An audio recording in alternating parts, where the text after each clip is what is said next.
Donc effectivement, on a vu des projets d'entreprise, on a vu des projets de recherche. Maintenant, on va voir la vision un peu de l'État, parce qu'effectivement, ce grand chamboulement de la transition énergétique redistribue complètement les cartes.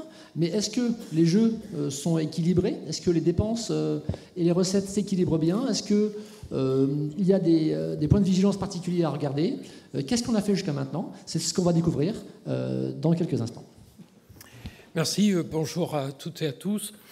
Là, je suis dans le rôle du représentant de Bercy, ce qui n'est pas forcément le meilleur rôle sur des sujets pour lesquels vous avez de l'enthousiasme. Et nous, on a une position qui parfois peut être moins volontariste, mais je vais essayer, mon objectif, c'est d'essayer de vous faire comprendre comment nous avons une démarche qui est plus dans l'accompagnement que dans la réticence. Et plus précisément, en fait, personne ne peut s'opposer aux énergies renouvelables. C'est disponible dans la nature, c'est mondial, il y a des marchés à prendre. Donc c'est un élément, disons, de contexte sur lequel on ne peut pas avoir d'hésitation, il faut y aller. Mais il y a quelques questionnements. D'abord, nous l'avons vu, c'est pas toujours simple. Les énergies renouvelables, elles sont parfois électriques, elles sont parfois thermiques, elles sont pas tout à fait faciles à utiliser. Il peut y avoir aussi des problèmes d'acceptation dans les nouveaux projets. Les Français sont assez couramment, disons, méfiants envers des projets qui connaissent pas, que la tradition n'a pas imposé. Donc il y a aussi des questionnements sur le rôle des pouvoirs publics par rapport au rôle des marchés. Certains disent qu'il faut laisser faire les marchés, d'autres que les pouvoirs publics n'interviennent pas assez. Donc il y a un certain nombre de questions qui se posent. Alors, les énergies renouvelables en France, est-ce que ça marche? Bon, je ne suis pas sûr d'arriver mieux que les autres. Mais bon, voilà. Ah ben c'est ça. Ce que je voulais dire, c'est les énergies renouvelables en France, c'est quand même une vieille histoire. Nous avons toujours été historiquement dans le trio de tête des producteurs d'énergie renouvelable en volume, ce qui est le graphique du haut. Par contre, quand on regarde en proportion,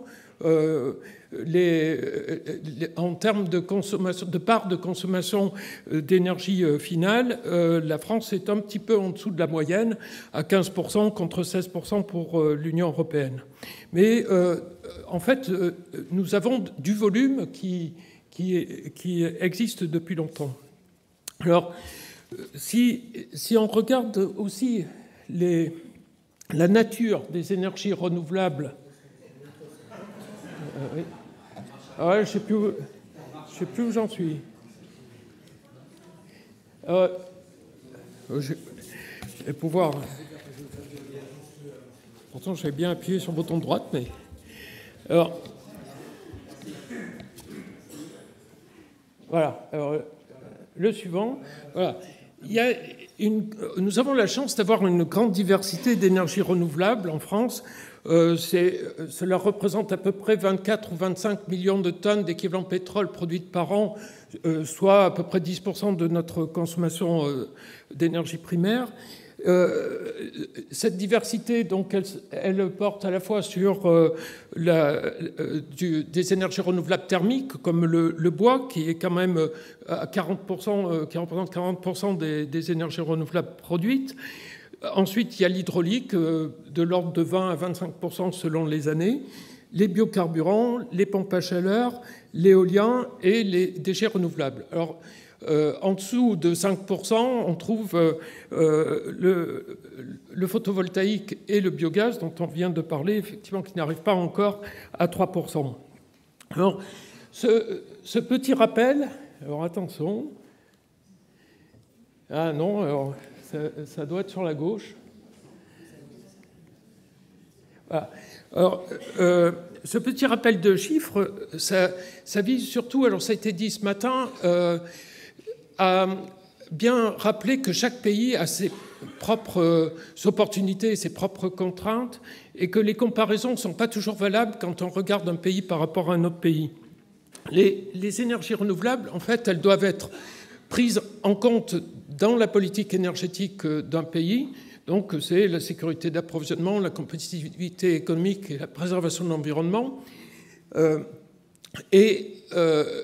C'est un atout pour la transition énergétique. Alors, après, ça pose la question, qu'est-ce que c'est que la transition énergétique ? Donc, nous avons en priorité la lutte contre le changement climatique, mais il y a aussi toutes les questions de territoire, de rôle du consommateur, d'efficacité énergétique et de réduction de la précarité énergétique, de lutter contre les diverses nuisances environnementales qui sont autres que celles du climat. Alors, donc c'est ce qui a été dit par Virginie Schwartz ce matin sur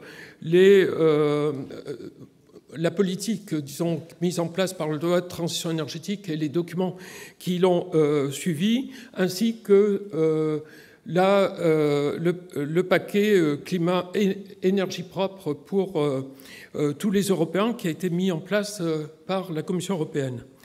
Alors, il y a quand même une dimension derrière qui relève des finances ou du ministère Bercy sur tout ce qui est soutien, taxes, fiscalité et autres accompagnements, disons, économiques et financiers.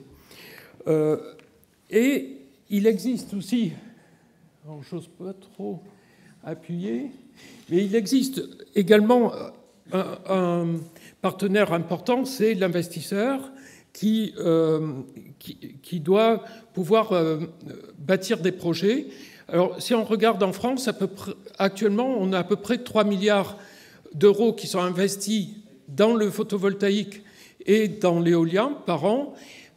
Et sur ces 3 milliards, seulement la moitié, à peu près, correspond à une valeur ajoutée en France.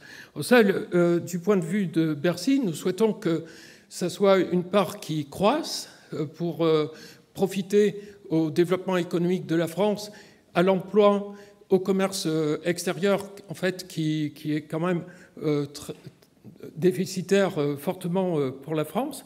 Et donc, nous regardons dans les décisions qui sont à prendre ces éléments pour pouvoir bien orienter les trajectoires.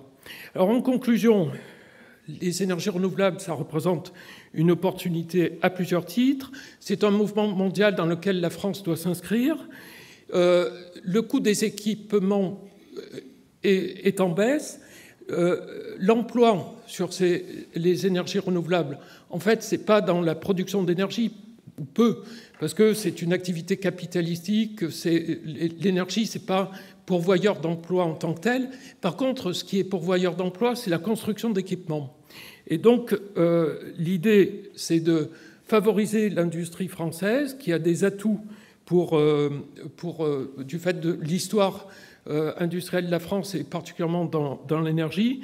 Il faut procéder à des évaluations périodiques parce qu'il ne faut pas faire des trajectoires par à-coups qui ensuite sont regrettées ou qu'il faut corriger, etc. Et puis, il faut s'assurer également de la bonne soutenabilité socio-économique et sociétale, comme ça a été dit, de tous ces projets. Donc, moyennant une politique persévérante et clairvoyante, il y a toutes les raisons de penser que l'industrie française des énergies renouvelables a un grand avenir devant elle. Merci. Merci, monsieur Lavergne. Alors, juste une seconde. On a une absence d'un intervenant, donc on a juste une minute pour compléter un peu ce sujet qui est passionnant, celui de l'emploi, effectivement. Donc il y a eu des études qui ont montré que... Alors c'est vrai que vous avez parlé des projets d'énergie renouvelable de très grande taille, dans lesquels la main-d'œuvre est très faible. Mais ce qui se passe, c'est qu'à travers la transition énergétique, demain, ce sera des millions de producteurs qui vont vendre à des millions de consommateurs. Donc on imagine bien que des millions de producteurs, ça ne va pas être des stades de foot, ça va être plutôt des maisons individuelles. Et donc dans le cadre des maisons individuelles, le ratio est extrêmement inversé. C'est-à-dire que sur un projet, 20% du prix du projet, c'est les panneaux solaires. 30% c'est du matériel, équipement onduleur électrique, c'est l'armoire électrique qui est fait localement, et 50% c'est de la main-d'œuvre. Non délocalisable, parce que c'est l'électricien, c'est le commercial qui a fait la vente, etc. Donc les petits projets sont extrêmement intéressants pour l'emploi local, qui ne sera jamais délocalisable parce que c'est de l'artisanat. Et donc c'est vrai que c'est extrêmement important d'avancer sur ces sujets-là d'emploi, parce que l'emploi c'est vraiment le cœur de nos préoccupations à tous. Oui, je suis d'accord, et ça dépend des filières aussi. Ça, je parlais de façon globale. Mais par exemple, la valeur ajoutée dans les cellules photovoltaïques, elle sera faible quoi qu'on fasse, parce que c'est du massique et que ça va être toujours plus facile à fabriquer en Chine ou en Inde qu'en France. Donc il y a des contraintes comme ça sur lesquelles... Mais par contre, effectivement, l'installation, l'infrastructure, tout ça, c'est local. Ouais. Ok. Merci beaucoup pour ces belles explications. Et puis, on va passer à la présentation suivante.